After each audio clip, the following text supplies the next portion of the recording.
Karl Marx is often described as one of the greatest thinkers of the 19th century. His writings have inspired revolutions and generated centuries of fierce debate. Born in Prussia, now Germany, in May 1818, Marx believed that capitalism, which was in its infancy at the time, had serious flaws. Marx claimed that in pursuit of profit, capitalists would encourage their ideology that work is good, leisure is bad, and material things will make us happy, embracing mass production, depriving workers of job satisfaction, at the same time exploiting the working class. He became involved in the Communist League, a small group of intellectuals who wanted to abolish the class system and spread wealth equally. Marx wrote the Communist Manifesto in 1847 with his benefactor Friedrich Engels, laying out the Marxist vision of a society where wealth is distributed evenly. Property is owned publicly, and education is free for all. But Marx was little known and little read at the time. When he died in 1883, only 11 people attended his funeral.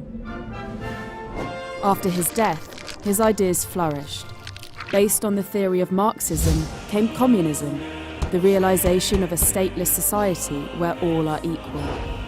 Communism became a global movement, but the utopian ideal of a fair and equal society failed to materialize.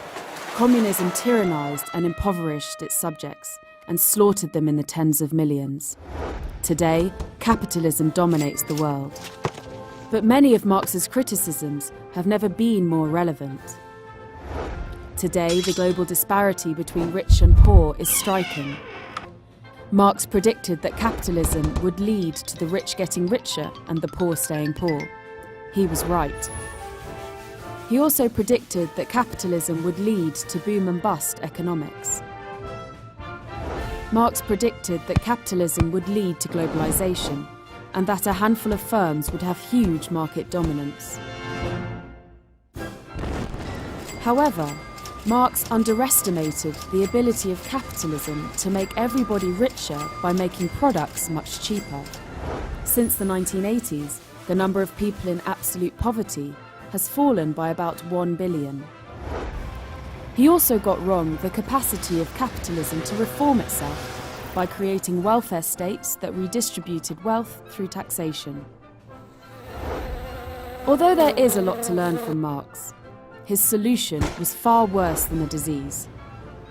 At the same time, it can't be said that today's capitalism, dominated by immense inequality and financial crises, has triumphed.